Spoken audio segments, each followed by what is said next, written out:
Halo teman-teman, jumpa lagi kita di podcast bersama Ikatan Wajib Pajak Indonesia dan kali ini masih bersama dengan ahli hukum Bapak Alessandro Rey.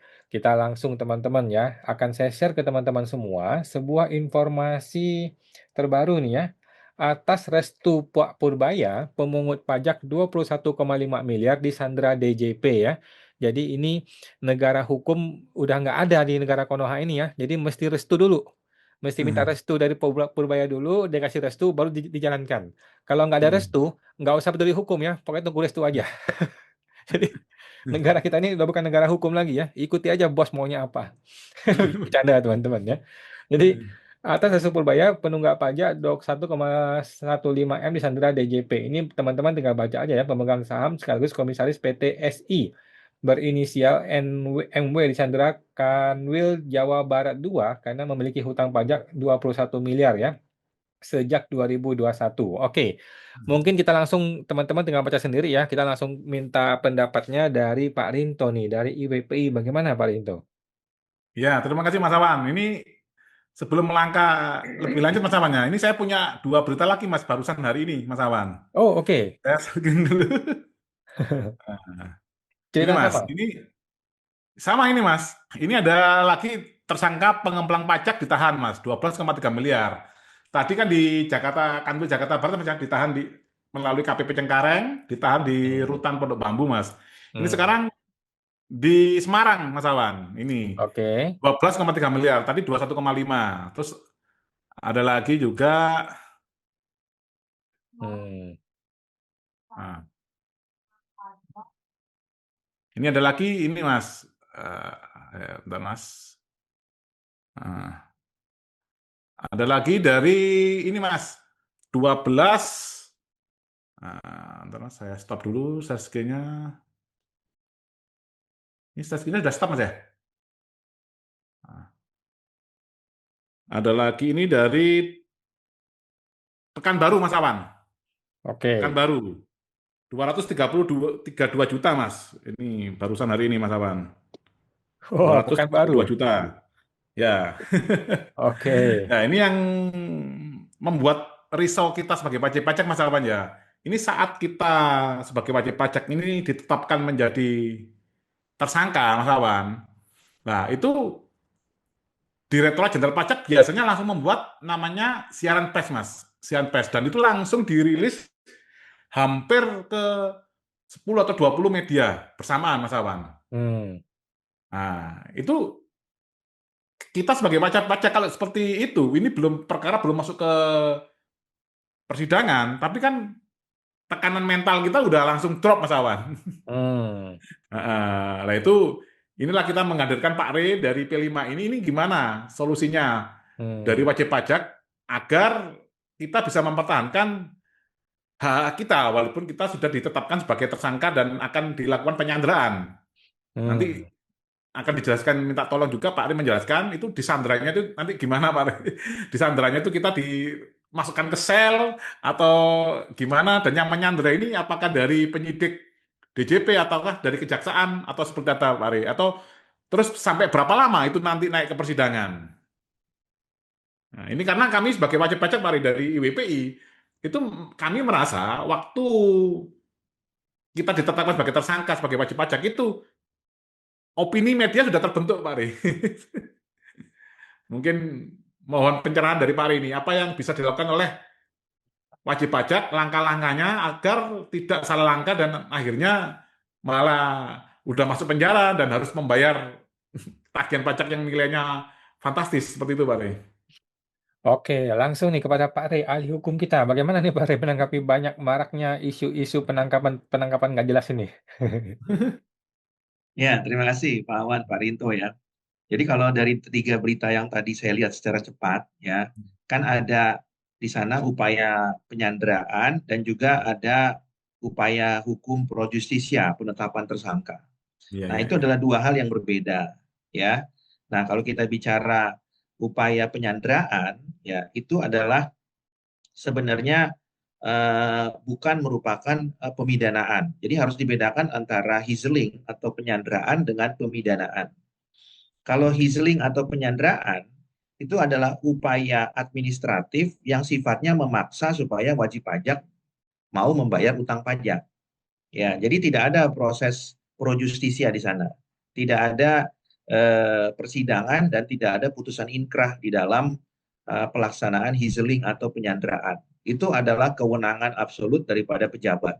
Makanya tadi kan Pak Awan buka di sana kan atas restu, ya kan menteri, karena memang kewenangannya ada pada menteri untuk menerbitkan keputusan penyanderaan, ya. Hmm. Nah, pertanyaannya adalah apa yang dapat diajukan upaya hukumnya? Tentu ada ya upaya hukumnya bisa diajukan kalau kemudian penyanderaannya dilakukan oleh pejabat yang tidak berwenang, ya. Maka penyanderaannya menjadi batal atau tidak sah. Atau juga penyanderaannya dilakukan secara cacat prosedur, ya. Nah, jadi ada prosedur-prosedur yang harus dilalui ya dalam penyanderaan. Misalnya apa? Misalnya harus terlebih dahulu misalnya diterbitkan upaya eksekutorial melalui surat paksa, ya. Itu harus wajib. Jadi surat paksanya harus diterbitkan terlebih dahulu, baru kemudian ada upaya melakukan pemblokiran, penyitaan dan pelelangan. Kalau tidak cukup baru boleh disandra. Jadi nggak boleh langsung disandra gitu ya. Nah, itu ada tahapannya. Nah, tentunya surat paksa juga harus diteliti lagi ya, apakah sudah diterbitkan teguran atau belum. Jadi ada tahapan-tahapannya itu yang disebut dengan tahapan prosedural ya. Nah, kemudian juga ada kaitannya dengan masalah substansi daripada utang pajak ya. Nah, kalau ternyata utang pajak itu tidak tepat ya, maka juga bisa diajukan upaya hukum ya. Bahkan sebelum sampai kepada penyanderaan pun harusnya sudah bisa dilakukan upaya hukum. Nah, tentu pesannya kepada wajib pajak adalah ketika kita menerima basicing atau keputusan pejabat, kita atau wajib pajak disarankan untuk tidak tinggal diam. Nah, kebanyakan wajib pajak itu kan tinggal diam Pak Awan dan Pak Rito ya, menerima surat paksa ya nanti aja lah, biarin aja kan begitu. Kan biasanya begitu, karena dianggapnya kan bukan apa-apa. Padahal itu adalah pintu masuk.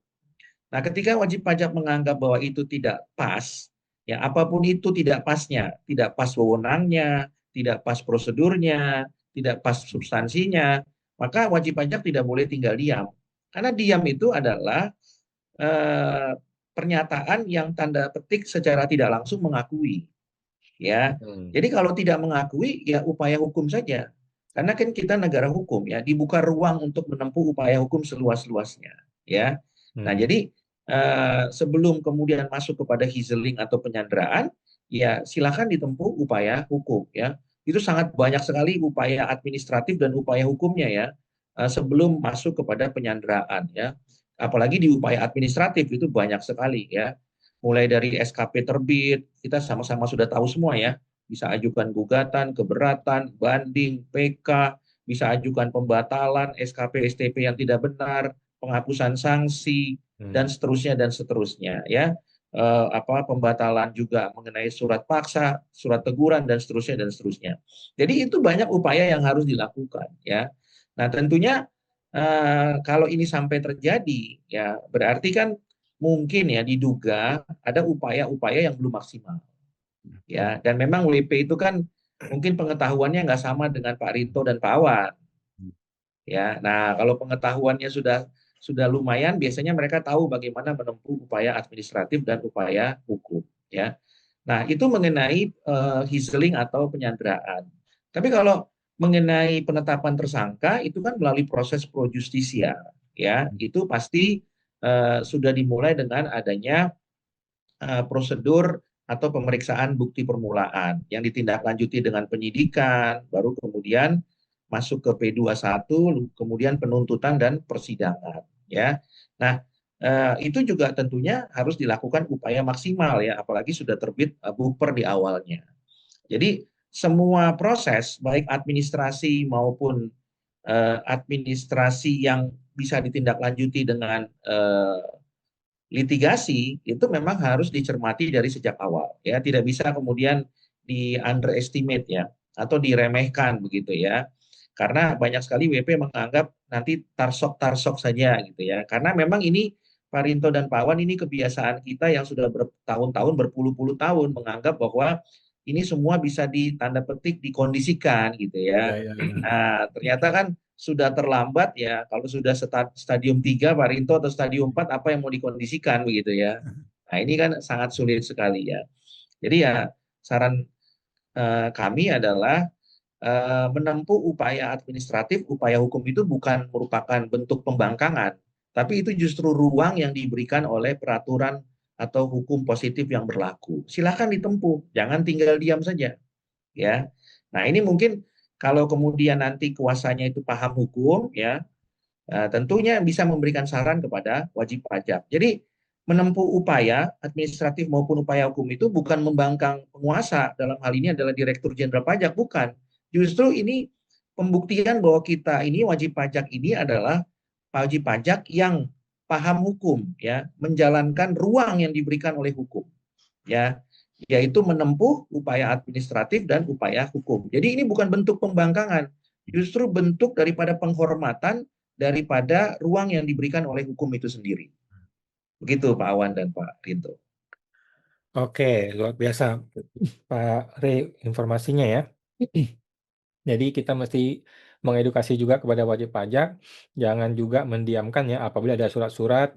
Jadi jangan sampai sudah terlanjur basah, terlanjur sudah stadium 4, baru cari kuasa hukum, malah repot ya. Jadi teman-teman bisa langsung hubungi Pak Rey kalau memang butuh ya. Buat mungkin bahkan teman-teman yang lagi di penjara itu pun yang tadi kita sampaikan juga silakan saja menghubungi ke IWPI ataupun Pak Rey ya, karena kita juga siap membantu Pak Rey dan IWPI untuk teman-teman wajib pajak ya, jangan sampai diperlakukan secara sewenang-wenang oleh oknum-oknum penguasa. Oke. Baik, terima kasih informasinya Pak Rey dan Pak Rinto. Kita jumpa lagi Pak di podcast berikutnya Pak. Terima kasih Pak Rey. Ya, Sama-sama, terima Mas. kasih. Oke.